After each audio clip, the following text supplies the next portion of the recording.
कहते हैं कि इन सब की आवश्यकता ही नहीं है। मोह कपट छल छिद्र न भावा। कपट नहीं चाहिए, छल नहीं चाहिए। तो इन सब से मुक्ति पाने के लिए भगवान की प्यारी प्यारी कथा सुनो। कोई एक वाक्य आपके हृदय में उतर जाएगा और इन सब से मुक्ति पा जाओगे।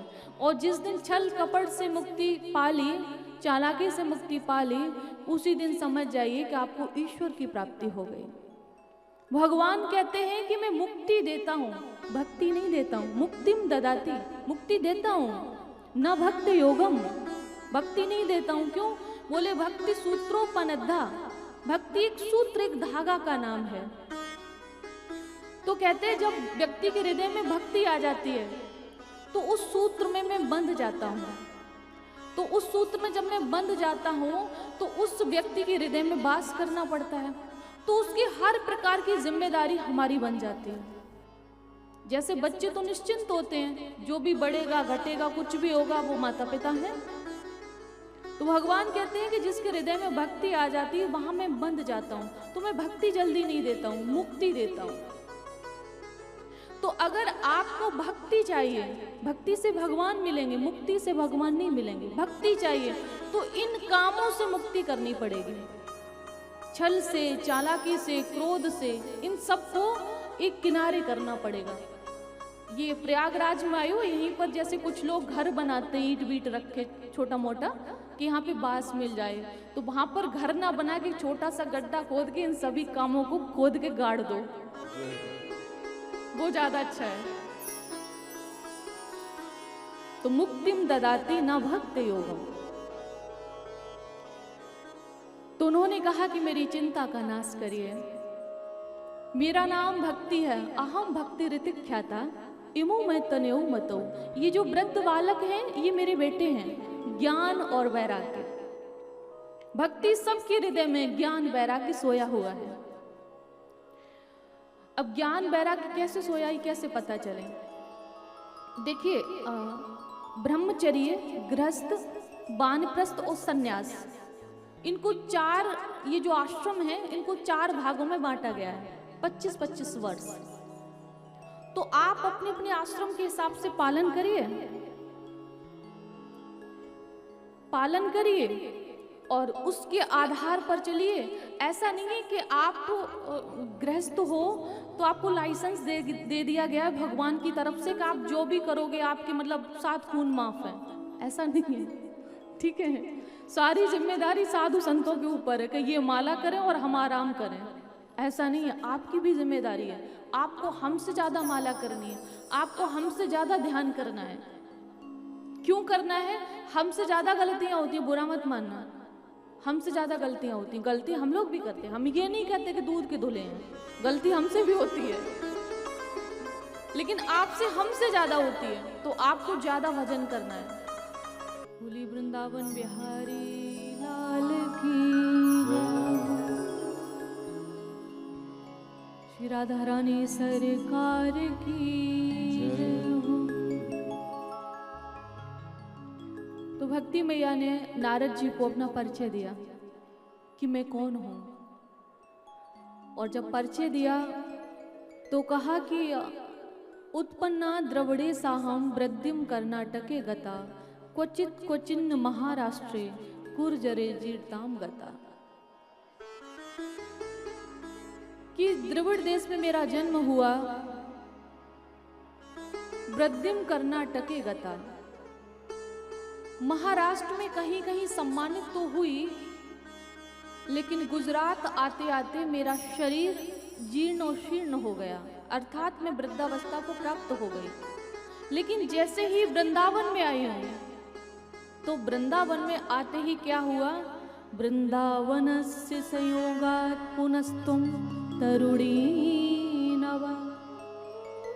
वृंदावन में आके ये शरीर नवीन हो गया, मैं युवा हो गई, लेकिन ये मेरे बालक अभी भी युवा नहीं है।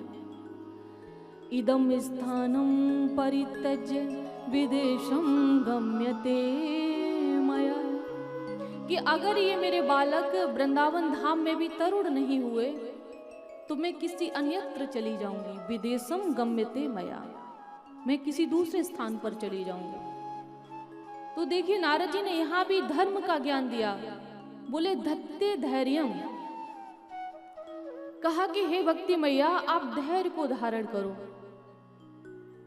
धैर्य को धारण करो। और जिन्होंने द्रौपदी की रक्षा की, जिन्होंने वृंदावन में ब्रज में गोपों की रक्षा की, वो कृष्ण कहीं गए नहीं है। स कृष्णा क्वापि नो गता, वो कहीं गए नहीं है, वो आपकी भी रक्षा करेंगे, ये कहा। तब ज्ञान वैराग्य को जगाने के लिए गीता पाठैर मुहुर्मुहु, उनके कान में मुख लगाते, बड़े ध्यान से सुनिएगा तो इस शब्द को आपको समझ में आएगा ये बात आपकी। बार बार गीता का पाठ सुनाते हैं, वेद वेदांत का पाठ सुनाते हैं, ज्ञान वैराग्य थोड़े मूर्छा से बाहर तो आते हैं लेकिन फिर सो जाते हैं। अर्थात भाव समझिएगा, भागवत भी वेदों का सार है, पुराण जितने भी हैं वो वेदों से ही, वेदों का ही अर्थ है पुराण। तो जब हम कथा भागवत को सुनते हैं, वेदों को सुनते हैं, भगवत गीता को सुनते हैं, श्री रामचरितमानस को सुनते हैं, तो हमारा ज्ञान वैराग्य जागता है कि 7 दिन कथा सुनने के बाद में एक ये संकल्प लेंगे, क्या कि रोज प्रतिदिन 1 घंटा भगवान को देंगे, या 50 वर्ष जो गृहस्थ जीवन में दिया 25 से 50 वर्ष तक रहना। इसके बाद हम किसी तीर्थ में निवास करेंगे, भगवान का भजन, ऐसा संकल्प आता है मन में। लेकिन 7 दिन कथा के बाद आता है, अरे ये तो साधु संतों के लिए, हमारे लिए थोड़ी है। हम गृहस्थों के जीवन में तो बच्चों का लालन पालन करना ये सबसे बड़ी जिम्मेदारी है। हमारा तो यही धर्म है, हमारी तो यही पूजा है, हमें तो इसी से भगवान की प्राप्ति होगी। नहीं बाबा, देखिए विवाह आपका प्रारब्ध से पीड़ित होकर हुआ है, बच्चे आपके प्रारब्ध से मिले, बुरा मत मानना, कुछ लिया है कुछ दिया है, उसका परिणाम है ये। और जिन्होंने संसार में विवाह किया ही नहीं है या विवाह कर लिया तो उनके बच्चे ही नहीं है, तो वो बहुत बड़े पूर्व जन्म के पुण्यात्मा रहे हैं। उन्होंने ना कुछ लिया है ना दिया है, उनका कोई लेन देन बाकी है ही नहीं। लेन देन बाकी होता वो ही बंधन में पड़ते हैं, और जो बंधन में नहीं है उनका लेन देन ही नहीं है। तो ये आप जो बच्चों का लालन पालन कर रहे हो, पूजा पाठ से थोड़ा विमुख हो रहे हो ना, तो ये करिए, मैं करने की मना नहीं कर रही हूँ, लेकिन मेरा मतलब है कि इसके साथ भगवान को भी समय दीजिए। नहीं तो पिछली बार कुछ आपने इनसे करवाया तो अब आप कर रहे हो, फिर ये आपका करेंगे, यही चलता क्रम चलता रहेगा, क्रम खत्म नहीं होगा। तो अब आपको इसी में से समय निकाल के भगवान को देना है। वो समय जो आप भगवान को देंगे वही आपके साथ जाएगा, और उसी से भगवान प्रसन्न होंगे, और अहेतु की कृपा हो गई तो ईश्वर की प्राप्ति हो जाएगी। ये है आपका लेन देन। ये बहुत खुश मत होइएगा तो बहुत बड़ी ड्यूटी कर रहे हैं, ये ड्यूटी नहीं कर रहे हो। ड्यूटी आप तब मानना जब भगवान को कुछ समय दे रहे हो। तो जब ये कहा, उनको बार बार जगाया लेकिन नहीं जगे, उसके बाद नारद जी उदास हुए। तब नारद जी से भक्ति मैया ने कहा कि राजा परीक्षित ने कलयुग को मार क्यों नहीं दिया? अगर ये कलयुग नहीं होता तो अधर्म नहीं होता, ये ज्ञान वैराग्य जो सो रहे हैं ये सो नहीं रहे होते। तब नारद जी ने बड़ी सुंदर बात कही,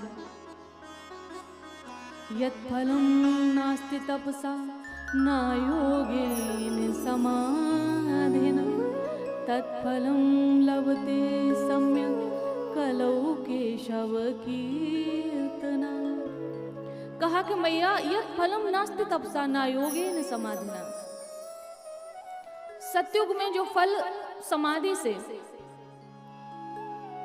त्रेता और द्वापर में जो फल यज्ञ करने से, भगवान का अर्चन बंदन प्रणाम करने से, बड़े बड़े साधन करने से नहीं प्राप्त होता था, वो केवल कलयुग में हरिनाम संकीर्तन से प्राप्त हो जाता है। इसीलिए आप वृंदावन में जहां भी जिस गली कोने में निकलेंगे एक ही गूंज मिलेगी आपको, राधा राधा।